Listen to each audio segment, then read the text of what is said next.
En el nombre de Cristo Jesús damos gracias. Amén, amén y amén. Listos estamos, ahora sí arrancamos. Entonces, el reino de Dios tiene fundamentos muy importantes. Y esos fundamentos están, recuerde, no estamos hablando aquí de religión. ¿Qué es lo que nos identifica como embajada? Que esto no es religión, que está lejos, completamente lejos de religión. Así que no piense que venir a la embajada es que voy a cambiar de religión. Yo, por el contrario, le pido, salga de toda religión. Cuando usted viene a la embajada, no está en ninguna religión, porque Cristo no vino a fundar una religión. Él vino a fundamentar, a edificar una iglesia.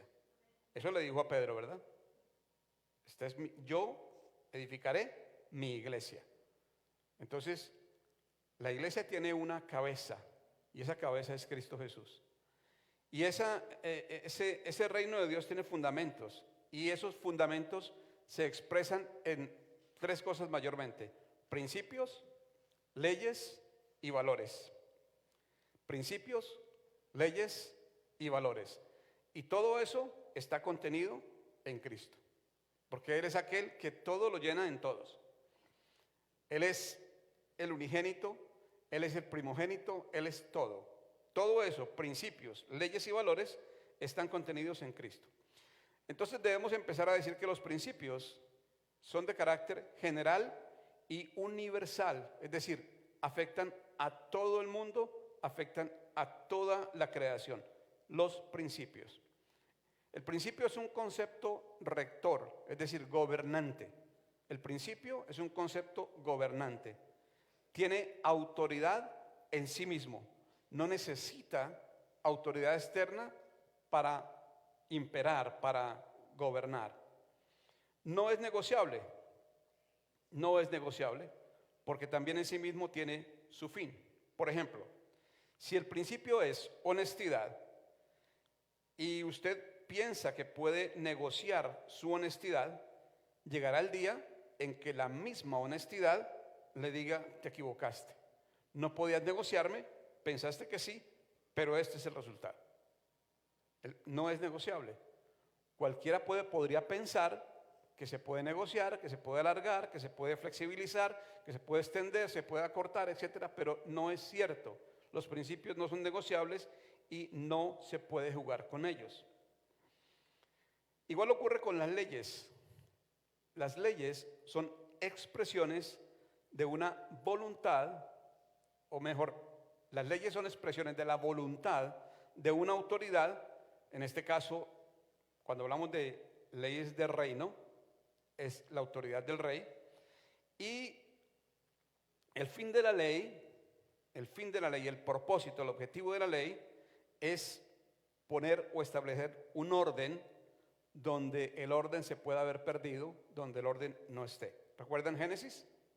En el principio creó Dios los cielos y la tierra estaba desordenada y vacía, ¿ok? Y ahí empieza a operar. Si usted junta, en el principio creó Dios los cielos y la tierra estaba desordenada y vacía. Y luego se va a Juan 1:1 y dice: en el principio era el verbo, y el verbo era Dios, y el verbo era con Dios. Entonces usted se dará cuenta que ahí tiene en sí mismo una gran enseñanza. El fin de la ley, como le digo, el objetivo es imponer orden donde quizás se haya perdido, establecer orden donde no hay. Ahora, ¿qué es orden? El orden es luz en la oscuridad. Orden igual luz en la oscuridad. Orden es cada cosa en su lugar y un lugar para cada cosa. Cada cosa en su lugar y un lugar para cada cosa. Ahora, usted en esta casa y en el reino de Dios tiene un lugar. Cada uno de nosotros tiene un lugar. Lo entendamos o no lo entendamos. Por eso a Adán, cuando perdió su lugar, Dios le dijo: ¿dónde estás? La pregunta para Adán no era una pregunta que partía de la ignorancia de Dios, de saber dónde estaba Adán, porque él sabía dónde estaba, sino que era una pregunta confrontativa para Adán, para explicarle, para darle a conocer que había perdido su lugar. Hay un entendimiento y una verdad. Tú puedes entender que tu lugar en esta congregación y en el reino es estar ahí sentado. Es una mentira, pero ese es tu entendimiento. Cuando tú te actives y le preguntes a Dios cuál es tu lugar, Él empezará a mostrarte tu lugar.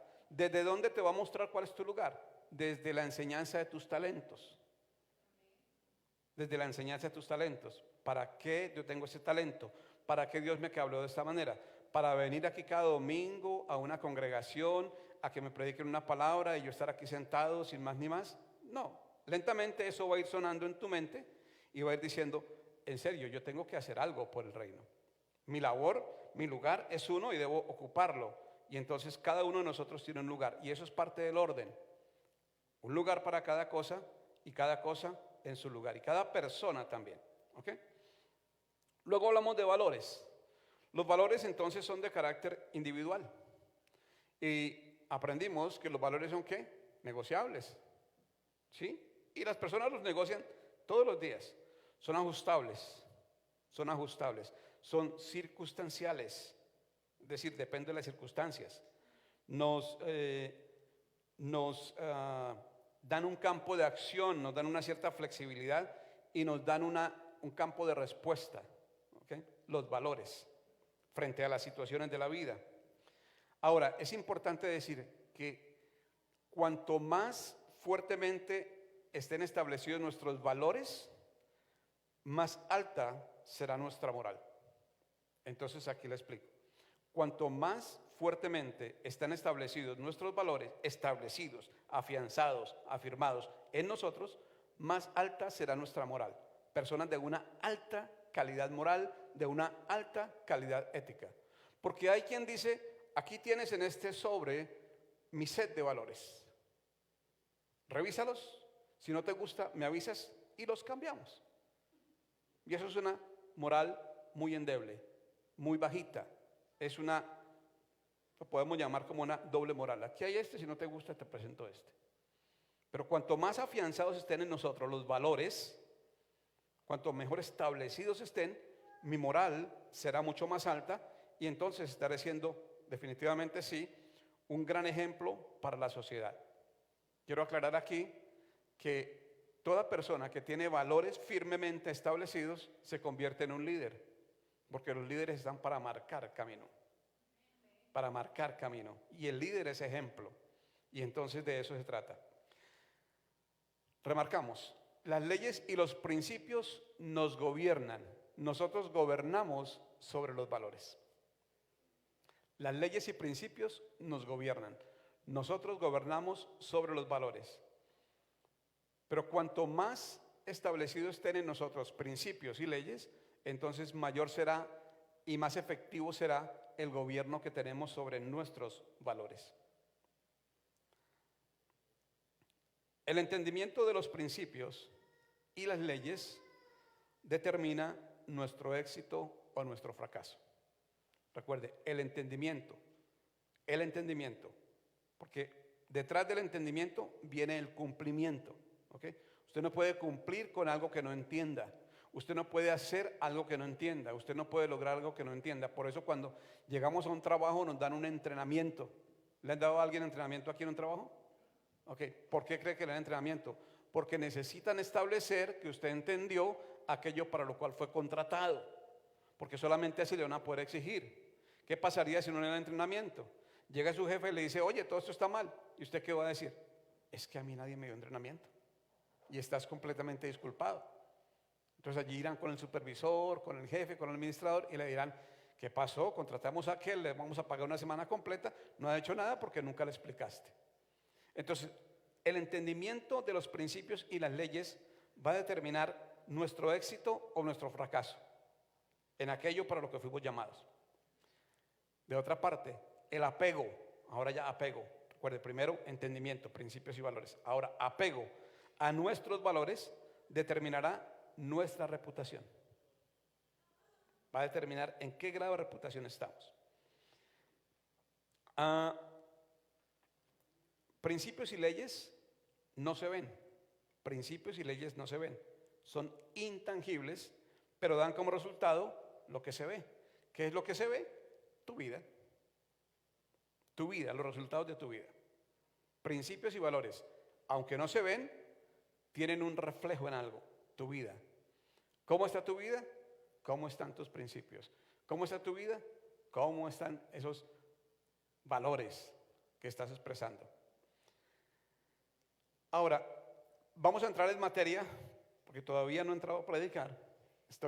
Esta fue el abrebocas nomás, pero quiero decir que la palabra de Dios es el sostén de todo lo que se ve.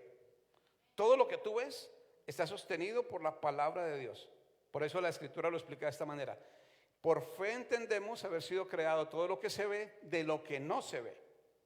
Entonces empezamos a entrar en un campo de fe donde sabemos, ok, todo esto está sostenido por la palabra de Dios. La vida de cada uno de mis hermanos hoy aquí está sostenida por la palabra de Dios. La vida como vitalidad y la vida como día a día. Me explico. Si veo a alguien vivo, ese alguien está sostenido por la palabra de Dios. La forma como esa persona viva su día a día está sostenida por la palabra de Dios. Qué tan bien o qué tan mal vaya esa vida será para mí un termómetro de qué tan apegado esté esa persona a los fundamentos, a los principios, a las leyes, a los valores que Dios ha establecido. Entonces ahí voy empezando a darme cuenta la importancia que tiene el congregarse, la importancia que tiene el estar en una escuela de adiestramiento, la importancia que tiene el tener una conexión muy íntima con la palabra. Todo lo que vemos se sostiene y fue creado, de hecho, por lo que no se ve, y es la palabra de Dios. Se sostiene por la palabra. Vaya por favor a Isaías 55:11. Isaías 55:11. Cuando esté ahí me notifica con un lo tengo, con un aigare. De corazón le digo, y no por, este no es un problema de forma, es un problema de fondo. No diga amén si no lo entiende. Cuando se dice amén es cuando hemos entendido una palabra y estamos listos para vivir por ella. Lo tenemos, ¿verdad? Ok. 55:11. Así será mi palabra que sale de mi boca, no volverá a mí vacía, sino que hará lo que yo quiero y será prosperada en aquello para lo que la envié. Así será mi palabra. Sale de mi boca, es prosperada, alcanza el fin que yo quiero y me produce aquello para lo cual la envié. Eso en sí mismo es un principio, ¿ok? Eso en sí mismo es un principio. Así funciona la palabra de Dios. Cada palabra que sale de la boca de Dios tiene un diseño. Y ese diseño es un diseño que afecta nuestra vida. ¿Va conmigo? Afecta nuestra vida en todo sentido. Pero no afecta su vida ni la mía, dependiendo de si la creo o no la creo. La afecta, punto. Es que bien haremos en entender que la palabra de Dios es absoluta. No es una opción. No es por si acaso, no es por si tú la crees y la practicas, si tú la crees o la vives, sino que funciona sí o sí. Ella alcanza un diseño. Ella se crea bajo un diseño, bajo un concepto, con un propósito. Y dice, así es mi palabra, sale de mi boca y es prosperada. Va y no vuelve vacía. Cuando retorna, retorna con un producto, retorna con un resultado. Alcanza el fin para el cual fue creada. ¿Va conmigo? Entonces, esto es vital a la hora de entender el reino, porque reino es todo ámbito, toda atmósfera, todo ambiente, toda nación, todo lugar donde la palabra del rey se cumple. Y por eso, cuando nosotros llegamos al reino, es que oramos religiosamente, decimos en el Padre Nuestro, por ejemplo, venga a nosotros tu reino. Pero ¿quién reina en tu vida? Tus gustos, tus deseos, tus apetitos, tus pasiones. Venga a nosotros tu reino y hágase tu voluntad, decimos, así en la tierra como en el cielo. Y eso no es sino una oración de labios para afuera. Eso no es un fundamento en nuestra vida. A eso no le creemos. Eso lo oramos.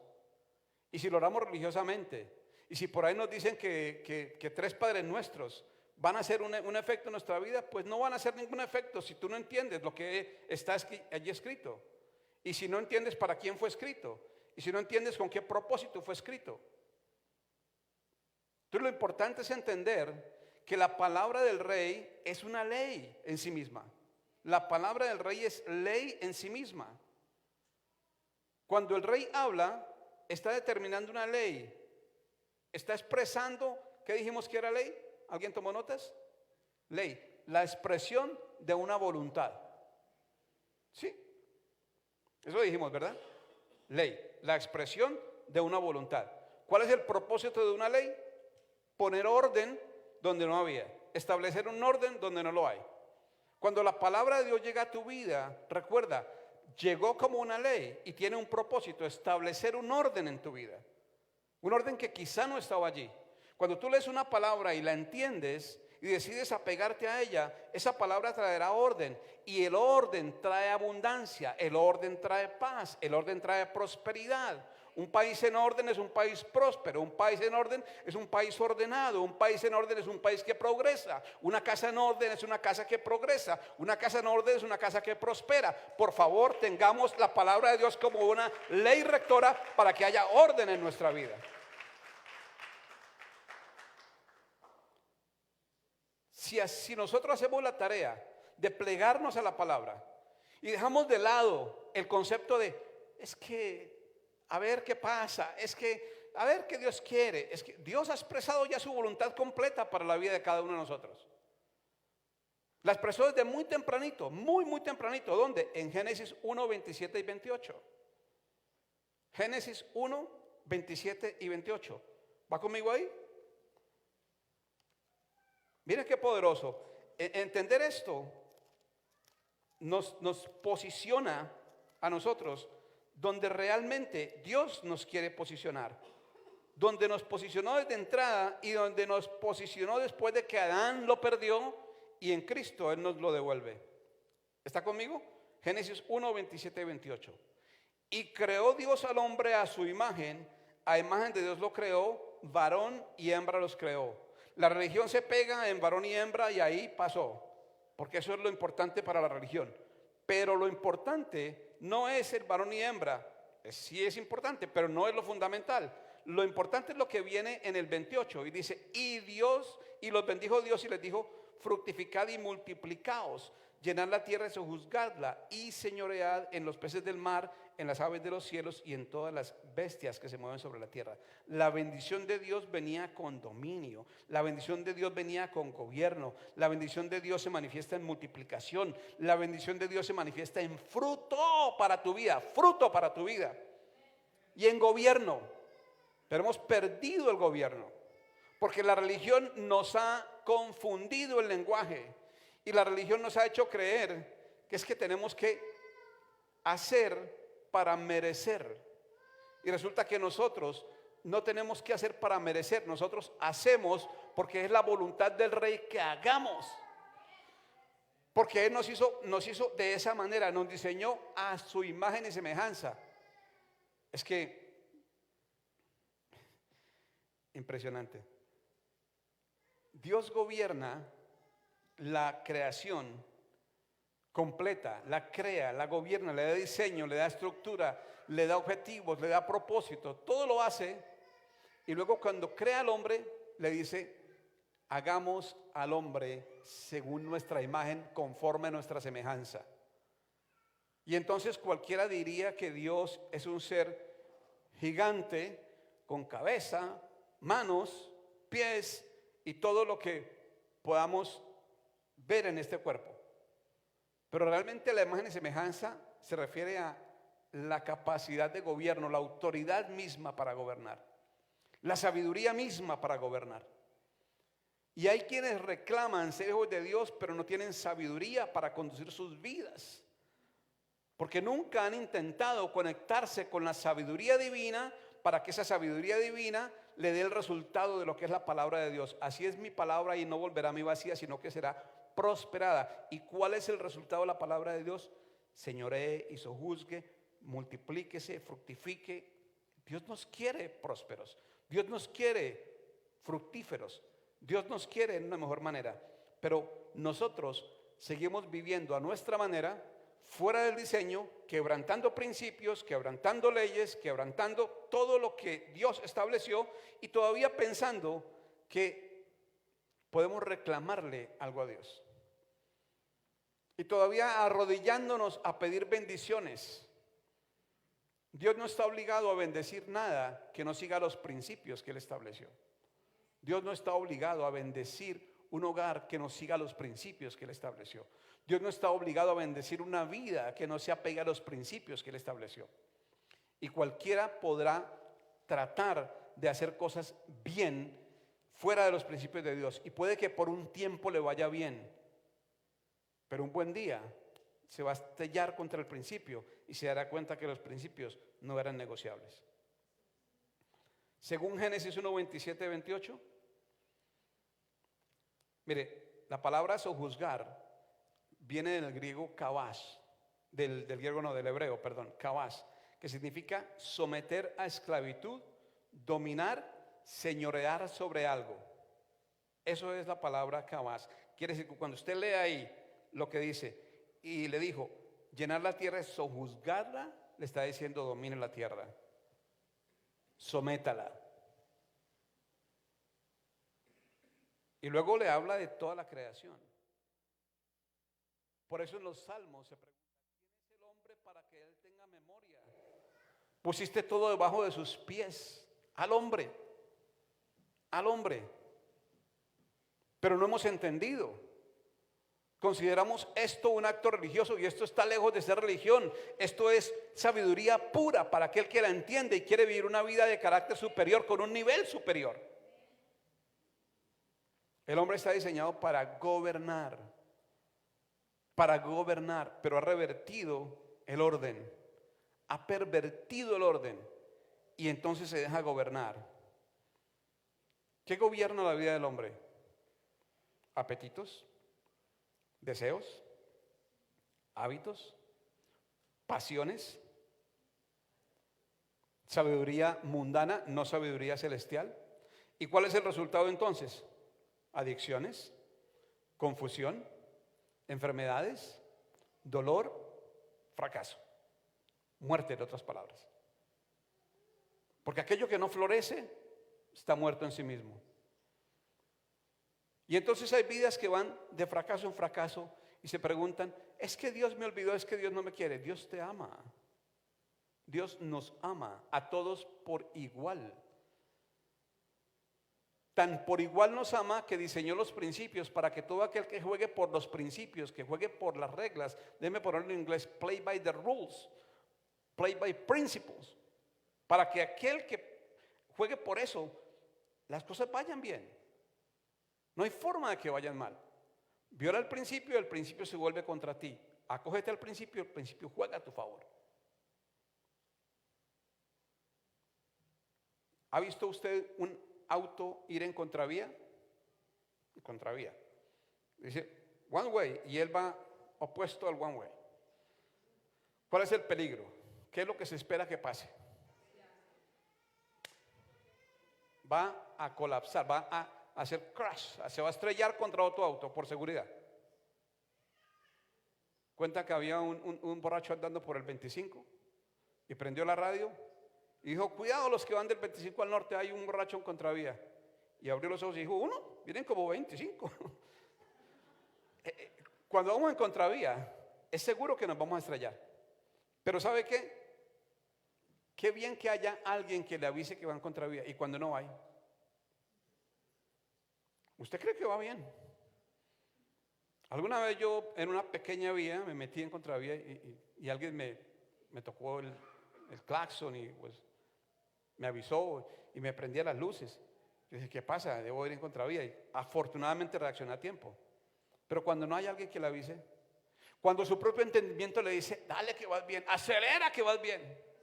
Y las cosas van como tan bien que uno acelera y uno dice, voy con toda, yo aquí nadie me detiene, yo estoy... De repente, ¡pum!, vino el colapso.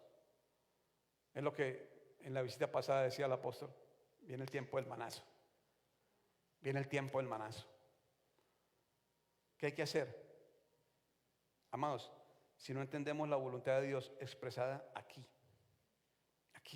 en su palabra, entonces podemos pensar que estamos bien. Y aún yendo en contravía, podemos inclusive acelerar. Yo espero que hoy alguien tome la decisión de no ver en contravía de aquello que sostiene tu palabra, tu vida, la palabra de Dios. Porque es que la palabra de Dios es el sostén de toda vida existente en el planeta y aún en el universo. Ella es el sostén de toda vida. Si no hay apego a la palabra, más tarde o más temprano estaremos flotando en el aire. Y cuando uno flota en el aire, la caída es inevitable por una ley establecida. ¿Cuál es? La ley de la gravedad. La ley de la gravedad. Entonces, ¿qué hay que hacer? Mantenernos ahí, pegaditos a la palabra. Que no se encuentre tu vida gobernada por pasiones, por hábitos, por adicciones, pero mucho menos por sabiduría externa. Escúchame. Yo sé, voy a decir como dice el apóstol Ugarte, ¿me dan permiso de pisar callos? Ok. Yo sé que puede doler. Eso sonó muy colombiano, ¿sabes? Dele, hágale. Yo sé que puede doler, pero muchas veces ese que llamamos el enemigo está una de dos: o dentro de nosotros infiltrado en forma de pensamientos que se instalaron ahí como un gusanito, que están creciendo, o también por personas alrededor. Personas que algunas veces nos pueden ser muy amadas, pero es importante evaluarnos para poder cambiar círculo de amistades o aún de amores. Aprendí algo muy bello: hay gente que hay que amar de lejos. Hay gente que hay que amar de lejos. No los dejes de amar, solamente establece distancia. No los dejes de amar, establece distancia. Entiende que hay gente bacteria para tu vida. Entiende, hay gente bacteria para tu vida. Gente que te resta capacidad, gente que te resta impulso, gente que te lleva al fracaso. Júntate con águilas y serás águila. Júntate con águilas y volarás más alto. Júntate con gallinas y no saldrás del corral. Hay que juntarse con las personas adecuadas. Y hay gente que definitivamente hay que amar de lejos, porque serán influencia negativa en tu vida. Sus hábitos, los conocerás por sus frutos, sus hábitos, sus palabras, la forma como se expresan, la forma como ven las situaciones de la vida, cómo las enfrentan. Su vivencia serán para ti un termómetro, una señal de alerta para decir: de esta persona la voy a amar, inclusive la puedo ayudar, pero no me voy a juntar tanto, porque es que eso se pega. Eso es como el olor de la axila, el mal olor se pega. Sí. Entonces es difícil. Yo te pido, evalúa aquellas personas que tienes cerca en tu vida. Evalúa qué tan edificante está siendo para tu vida tenerlas cerca. Evalúa qué tanto están ellas influyendo en ti o tú en ellas, porque la palabra de Dios nos enseña algo importante: conviértelos a ellos, no te conviertas tú en ellos. Conviértelos a ellos, no te conviertas tú en ellos. Pero cuando tú, por amor o por congraciarte con ellos, o por ser flexible con la mentira del mundo, entras a la mentira del mundo, estás en contravía. Estás en contravía. El colapso va a llegar, el choque va a llegar, el estrello va a llegar. Reacciona hoy y definitivamente di no a ese tipo de relaciones. Y por lo menos entiende tu identidad y entiende hacia dónde llevas tu vida cuando no cambias ese tipo de relaciones. Porque tú eres capaz de cambiar eso. Somos agentes de cambio. Vamos a Génesis 2:19. Génesis 2:19. ¿Está ahí?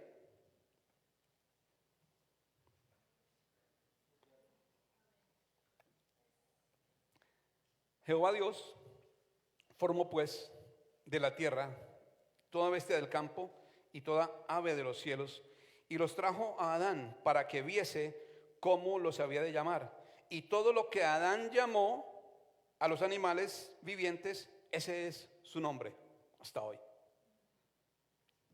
Todo lo que Adán llamó a los animales vivientes, ese es su nombre. Una pregunta. Uno ve el escrito y dice: bueno, qué bien. Pero, ¿qué no era Dios que había creado los animales? ¿Y por qué no les puso nombre? Recuerden, ya había pasado Génesis 1:28. ¿Recuerden qué le dije? La voz de Dios es ley. Esa voz de Dios se constituye en ley para sí mismo. Entonces él no podía, ya le había dicho a Adán, usted va a señorear, usted va a gobernar, usted va a sojuzgar.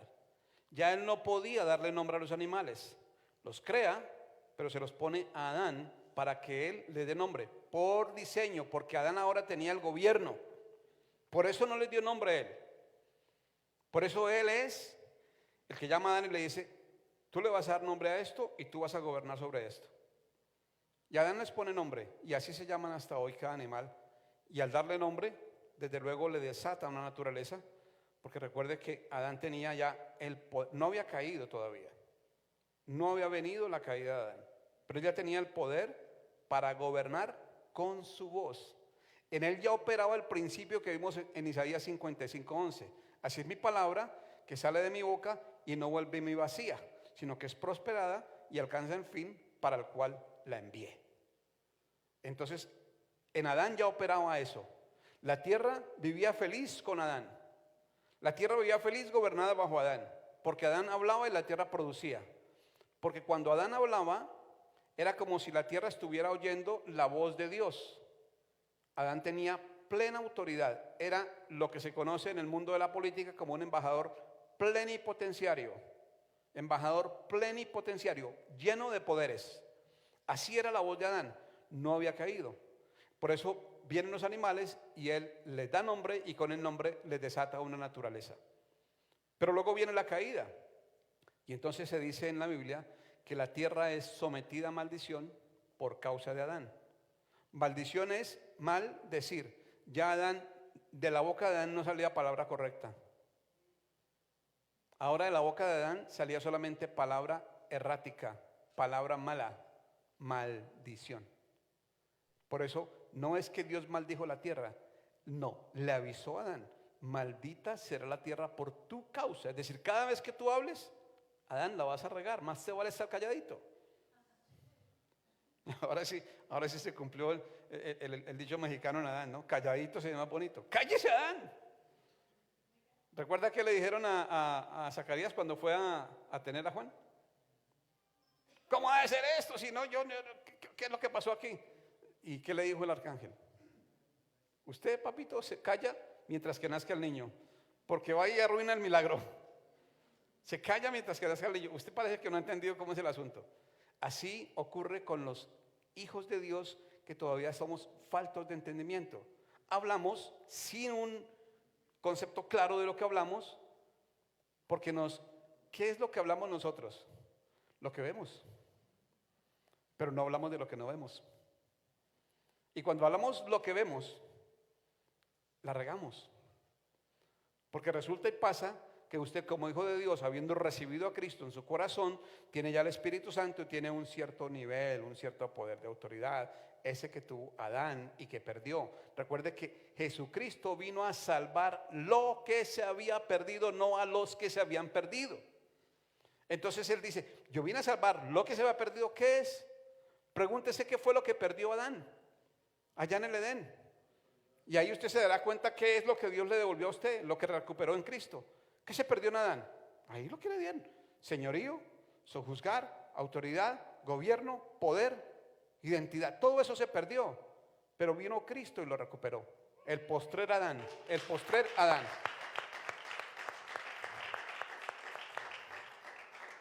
Entonces, ¿qué ocurre? Nosotros nos movemos por hechos. Y siempre hablamos de los hechos. Sea cual sea la situación que usted esté viviendo, por favor, no la describa. No la describa con sus palabras. Describa lo que usted quisiera ver en esa situación. Recuerde que a Adán le trajeron los animales y le dijeron, póngale nombre. Y cuando usted le pone nombre a su situación, la está llamando realidad. La está llamando realidad. Es que no se deje engañar por las circunstancias. Nosotros estamos aquí para gobernar sobre las circunstancias, pero mayormente nos dejamos gobernar por las circunstancias, nos dejamos gobernar por el miedo, nos dejamos gobernar por la ira, nos dejamos gobernar por el temor. ¿Cuántas cosas gobiernan tu vida y no te has dado cuenta y tú estás aquí para gobernar? Imagine algo, y sé que con esto pisaré otros callos por ahí el de alguien que yo conozco. Pero es que decimos nosotros que estamos llamados para gobernar sobre los animales y nos da miedo un ratón. Excuse me, dijeron por ahí. Y nos da miedo un ratón. Y algunos una cucaracha. Una araña a otros. Le llamamos fobias, ¿no? Es que tengo aracnofobia. Tengo ratonfobia. No sé cómo llamar a la fobia a los ratones, pero de que hay fobias, hay fobias. Pero, ¿es correcto eso? Y usted puede defender eso. No es que yo con eso no puedo. Ey, no me digas que no puedes. Porque estás perdiendo identidad. Cada vez que tú me dices no puedo algo, estás perdiendo identidad. La identidad que te fue dada en Cristo. Entonces, ¿qué hacemos? Entendemos las cosas, llamamos las cosas como son. Es que mira, hay dos cosas: hechos y verdad. La gente vive por los hechos y oculta la verdad, niega la verdad, no puede ver la verdad. Pero cuando tu vida sea orientada por la verdad, los hechos estarán sometidos bajo la verdad. Bajo la verdad. Entonces tienes que aprender a vivir por la verdad, no por los hechos. Tienes que aprender a manifestar la verdad sobre los hechos. Sigue hablando de los hechos y los hechos seguirán dominando tu vida. Los hechos son tosudos, dicen por ahí en la filosofía mundana. Pero dice, y conoceréis la verdad y la verdad os hará libres, porque la verdad gobernará sobre los hechos. De eso se trata. Y eso es la verdad que predicamos. Romanos 4, 17 y 18. Romanos 4, 17 y 18.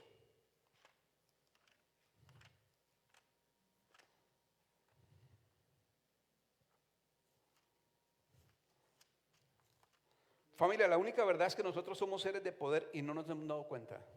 Somos seres altamente poderosos y no nos hemos notificado. La Biblia nos notifica, pero no hemos entrado en esa verdad. ¿Qué dice allí? Como está escrito: te he puesto por padre de muchas gentes. Esto le habló a Abraham. Delante de Dios, a quien creyó, el cual da vida a los muertos y llama las cosas que no son como si fuesen. Él, Abraham, creyó en esperanza contra esperanza para llegar a ser padre de muchas gentes, conforme a lo que se le había dicho, conforme. Adán se conformó a la palabra de Dios, no a la palabra que decía el mundo, porque la palabra que decía el mundo sobre Adán era la esperanza que tenía el mundo sobre Abraham. ¿Y cuál era la esperanza? No, ese viejito como de 100 años, no, que va a poder ser capaz de tener hijos. No, pero mire a Sara que ya no menstrua. No, pero mire, es que ¿cómo van a poder tener hijos? Pero Abraham se conformó a la palabra de Dios. Él no quiso escuchar las circunstancias. Él no quiso ver los hechos. Él se pegó a la verdad, a la palabra de Dios. Por eso dice, conforme a lo que se le había dicho, así será tu descendencia. ¿Sabe qué ocurrió? Que también cuando a Abraham se le dio la palabra, él tuvo una visión, porque a él lo sacaron de la tiendita y le mostraron la esfera celeste y le dijeron, cuenta las estrellas, ¿las puedes contar? No, así será tu descendencia. Y hoy la descendencia de Abraham, expresada en las tres religiones monoteístas, es incontable en el mundo. Se puede medio calcular, pero contarla no se puede. Islam, judaísmo, cristianismo. Esa es la descendencia de Abraham. Ahí es la descendencia de Abraham. Usted puede contar en tres religiones monoteísticas. Y es incontable. Pero él tuvo una visión y él se pegó por la palabra. Él veía su cuerpo medio muerto. Él veía a Sara, ya no menstruaba. Él veía todo lo que estaba a su alrededor. Y él decía, Dios me prometió un hijo. Y el mundo le decía, ¿cómo sigue usted creyendo? ¿Cómo es tonto Abraham? ¿Cómo es tonto Abraham? ¿Cómo se le ocurre que usted va a tener hijos a esta edad? Las circunstancias, los hechos le decían a Abraham que él no podía tener hijos. La verdad le decía que él sí podía tener hijos. ¿Y qué hizo Abraham? ¿Se fue por los hechos o por la verdad? Se fue por la verdad y dijo, no, si Dios lo dijo, yo lo voy a tener. Si Dios lo dijo, él va a venir. Si Dios lo dijo, mi hijo va a estar conmigo. Eso es fe, eso es poder, eso es creerle a Dios y conformarse a la palabra, no a los hechos. Infortunadamente, muchos de nosotros nos vamos por los hechos. Desconocemos, por ejemplo, que en la palabra de Dios hay 365 veces mencionado el no temas, no temas, no temas, no temas, no temas. Uno para cada día. Él nos invita a vivir cada día fuera de temor, pero lo nuestro es vivir en temor, porque el ratón viene, el COVID viene. ¿Qué más puede venir para tu vida? No, pero si aprendemos a vivir por una palabra, nunca te dejaré, jamás te abandonaré, con la diestra de mi justicia te sostendré, entonces eso quita todo temor. Si aprendemos a vivir por una palabra, mi Dios pues proveerá todo lo que os falte de acuerdo a sus riquezas en gloria en Cristo Jesús. Eso es vivir conforme a la palabra. Si aprendemos a vivir por la palabra de Dios, expulgue la palabra de Dios, mírela, indáguela, escabe ahí, porque es una mina, es un tesoro para su vida. Pero hay que excavar ahí y dejar de pensar que esto es una religión tonta, insulsa. No, esto no se trata de hacer, esto se trata de que ya todo está hecho para ti, para mí, y lo que tenemos que hacer es acudir al depósito que está en nosotros. Acudir al depósito que está en nosotros. ¿No nos dice Efesios 1:3 que todas las bendiciones nos fueron dadas en Cristo Jesús? ¿Y no nos dice que Cristo vive en mí? ¿Dónde están todas las bendiciones? Aquí, en ti. Acude al depósito, ábrelo. Abre el gran depósito de tu corazón. Ahí está Cristo viviendo. Ahí está Cristo para expresarte verdades por las cuales puedes vivir. ¿Saben una cosa? No hemos entendido identidad. Con esto acabo. No hemos entendido identidad. Le damos a todo esto que hacemos un carácter religioso. Y cuando se trata de entender lo que somos en Cristo, la religión destruye todo lo que somos en Cristo. La religión lo destruye, familia. Acepte esa verdad. La religión destruye todo lo que somos en Cristo. Jesucristo nos devolvió a Génesis 1, 27 y 28. Yo le voy a hacer una recomendación. Lea Génesis 1, 27 y 28 hoy. Otra vez, hasta que el Espíritu Santo te revele esa tu posición en Cristo, a través de Génesis 1, 27 y 28. Y este miércoles no te pierdas la escuela de adiestramiento de líderes los miércoles 7 de la noche, a través de Zoom, porque vamos a empezar a estudiar Romanos 8 como el gran tesoro que tenemos, y es el Espíritu Santo. Recuerden, con eso estamos terminando. Entonces, nos volvemos a la posición original, al señorío, al orden, a la autoridad, a los principios, a las inviolables leyes de Dios. No estoy hablando de la ley mosaica, las inviolables leyes de Dios. La ley del espíritu de vida. La ley del espíritu de vida que, según dice la Biblia, me libra del pecado y de la muerte, de la ley del pecado y de la muerte. Queremos seguir viviendo como operando como almas vivientes, cuando en verdad somos espíritus vivificantes. Eso es necio. ¿Qué quieres? ¿Seguir viviendo como alma viviente? ¿Seguir operando en esta tierra como alma viviente? En verdad lo que tú eres es espíritu vivificante. Eso te lo declara la palabra. Lo seguiremos aprendiendo en futuros servicios. Pero eres un espíritu vivificante. Ojalá lo pudieras entender. Ahora, si decides seguir viviendo como alma viviente, seguir operando como alma viviente, ojalá estés correcto. Ojalá no vayas en el camino que dice contravía. Ojalá no vayas en el camino que dice one way, porque el estrello será inevitable. Dios, mis amados, es dueño de todo el oro y toda la plata. Y Dios te invita a conectarte con la economía superior, que es la economía del reino. Es tu decisión ir a favor de la vía o en contravía. Y esa invitación te la hace en una ley. En una ley. ¿Qué dijimos de la ley? El propósito de la ley es ¿qué? Traer orden. ¿Quieres tener orden en tu vida económica? Hay una ley de siembra y cosecha. ¿Quieres tener orden en tu vida emocional, sentimental? ¿Quieres tener orden en tu vida de negocios? Ley de siembra y cosecha. Todo lo que siembres, así cosecharás. Y eso es lo que nos invita a Dios, a conectarnos con una economía superior y a vivir bajo la ley de la siembra y la cosecha. Todos sin excepción, vivimos bajo esa ley. Es inviolable y va a traer orden a tu vida. Pero nuevamente, ojalá y tus ojos se puedan abrir para entender que esto no es un problema de utilitarismo, es un problema de inteligencia espiritual y de inteligencia financiera. Cuando tú te conectas con una economía superior, estás realmente conectado con una economía superior. De ahí viene la derrama de abundancia, de prosperidad, de orden en tu vida. Si decides conectarte con la economía del mundo, entonces mira cómo está la economía del mundo. Si te parece que es bueno conectarse ahí, sigue ahí conectado. Todo por hoy. Vamos a ponernos de pie para orar, dando cierre a este servicio, diciendo gracias. Nos despedimos ahora muy amablemente de todas las personas que se conectaron hoy con nosotros por medio de Facebook. Le damos gracias a usted por estar ahí. Nos despedimos con un aplauso, familia, y decimos comparta para que este mensaje pueda llegar a muchas más personas. Y vamos a orar ahora, toda cabeza abajo, todo ojo cerrado.